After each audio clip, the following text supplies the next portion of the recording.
So I wasn't originally planning on doing this video, but I've been seeing a lot of people in the media, musicians and non-musicians, saying that Jacob Collier is the Mozart of our generation. And while I have nothing against Jacob Collier, it did make me ponder over that for a second. Is that actually a fair comparison? Is he really the new Mozart? Will he be the person who will be remembered as our era's representation of music 400 years from now? Are people going to study his music from top to bottom? Let's remember, we are comparing him to Mozart. This Mozart.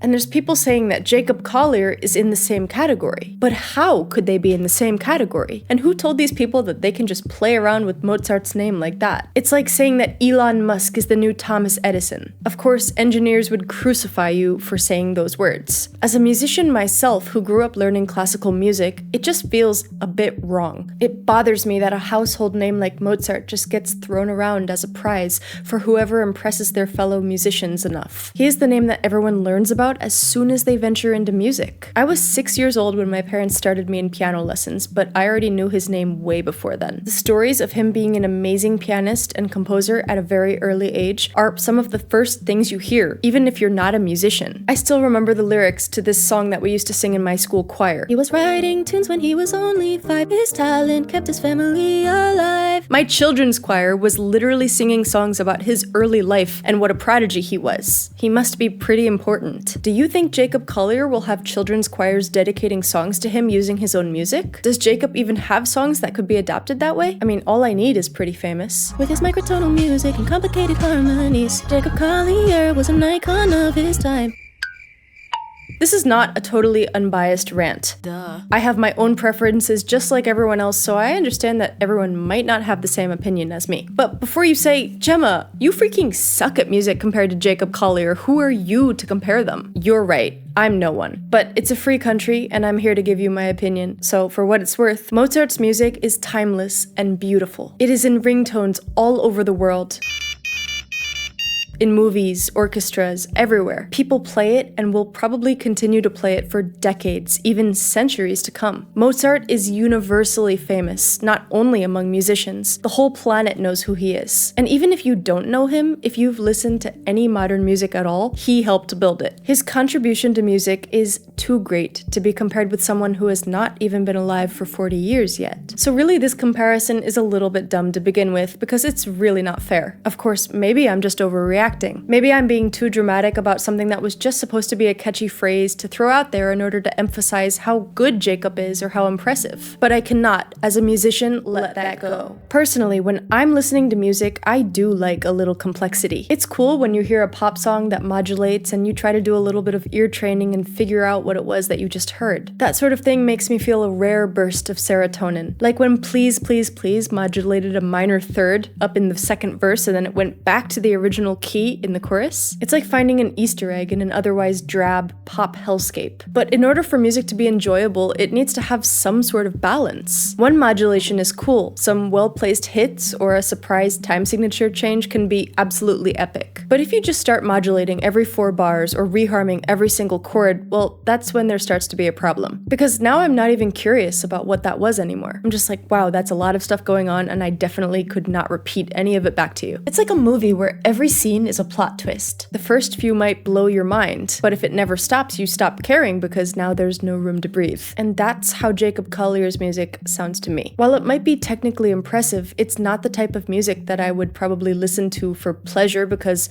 for the lack of better wording, it's kind of overstimulating. I feel like for a song to objectively be a masterpiece, you shouldn't have to be able to understand advanced modal harmony to be able to fully appreciate it or even play it. People are still singing Mozart's earworms 400 years later, but could you sing this back? Just like a flavor, each morning I hop with the song, wake up with a song. I have a degree in music, and I definitely don't understand half of the things that Jacob is able to do, like his stuff with microtonality or negative harmony.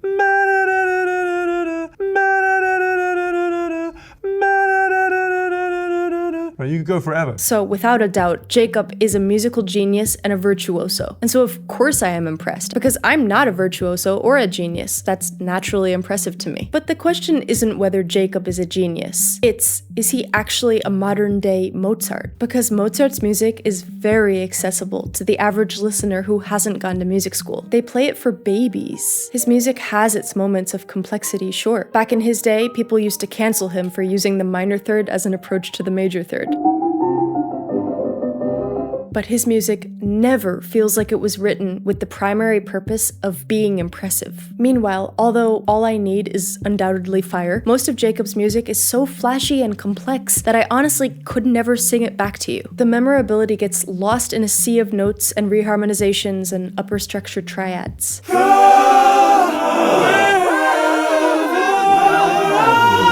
I'm sure that Mozart, especially when he was younger, probably wrote some stuff that only he could play, some flashier stuff that showed off his virtuosity, but people don't remember him for only that. Most of the time, Mozart's music speaks for itself. Even in simple moments, using just small tensions and releases, he was able to say really meaningful things. I guess what I'm trying to say is, I don't know if Jacob is big enough to fill Mozart's shoes. Or maybe people don't know exactly how big Mozart's shoes actually are. Maybe they're saying it from the point of view of they know Mozart was a musical genius and a virtuoso, so since Jacob also is, that must mean that they're comparable. But I think that even though they are both great musicians, there are crucial differences between even the best of the best. What also makes it extremely difficult to compare them is the eras in which they both lived in. Jacob is from our generation, with the internet and technology and all of that available to him. That's not something that takes merit away from him, but it does compromise our ability to compare them. And just for the record, I'm not a historian, and I didn't actually bother going into all of the depths of researching every detail about them both and comparing them year by year. I guess that could be an interesting video actually, but for now I just wanted to share my brief opinion about this comparison that people tend to make. So here are some well-known facts. Mozart was essentially still a baby when he was already considered a virtuoso in violin and piano, just like the lyrics of the song I sang as a child. Violin is one of the instruments with the highest learning curves out there. If you've ever heard a beginner violin player, then you probably know what I mean.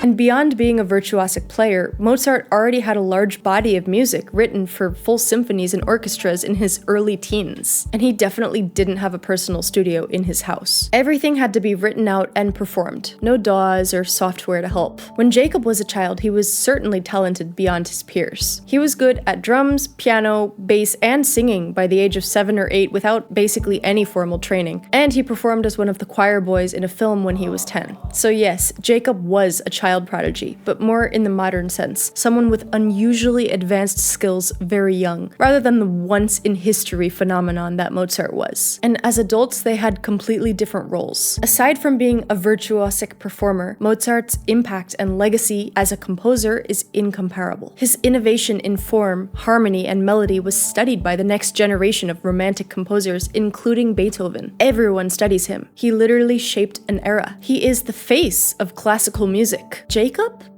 I don't know.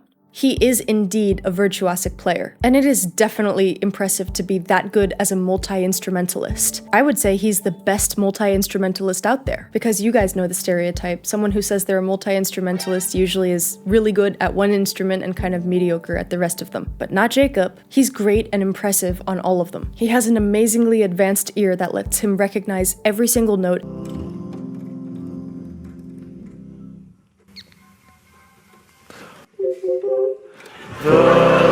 On the piano, the major third A, this is F major, and the A is 14 cents too sharp.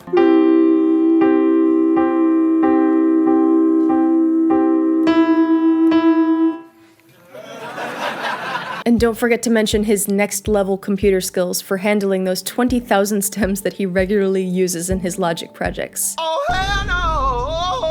But when it comes to legacy and impact in the music of his era, that's when things get a little more complicated. Thankfully, Jacob is still with us, so his legacy is still forming. He does a lot of shocking, impressive stuff that goes viral and makes every musician's jaw drop.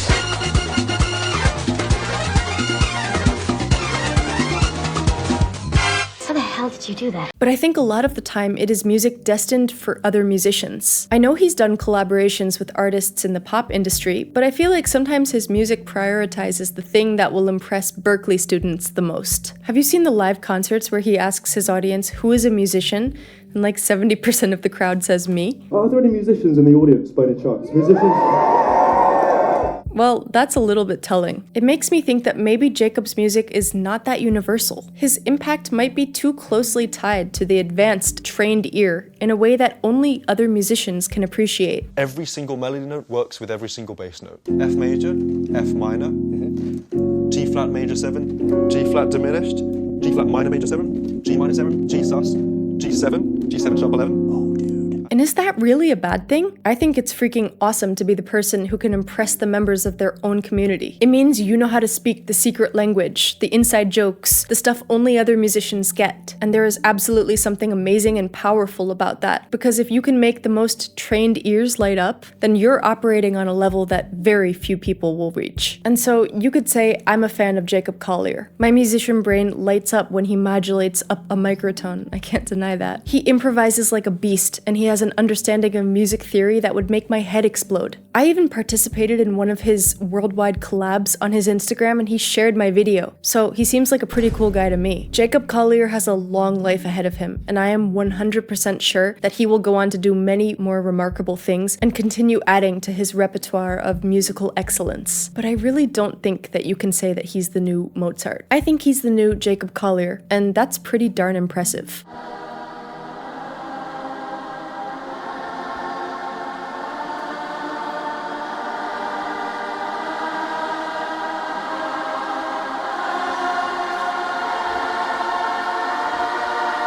But I want to know what you think. So feel free to let me know in the comments. Do you think that Jacob Collier is the Mozart of our generation? Thanks for watching. If you enjoyed this video and want to see more like it, you already know what to do.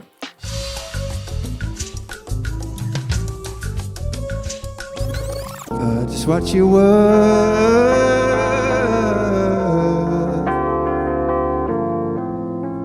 Stick to our chords.